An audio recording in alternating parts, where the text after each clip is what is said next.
ग्राम में रामधुनी का प्रबंध होने जा रहा है और सुबह 4 बजे कलश यात्रा की स्थापना होगा।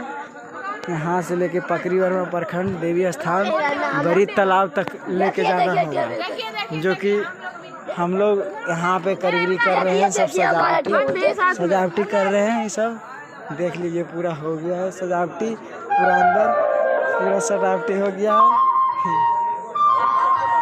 तो चलिए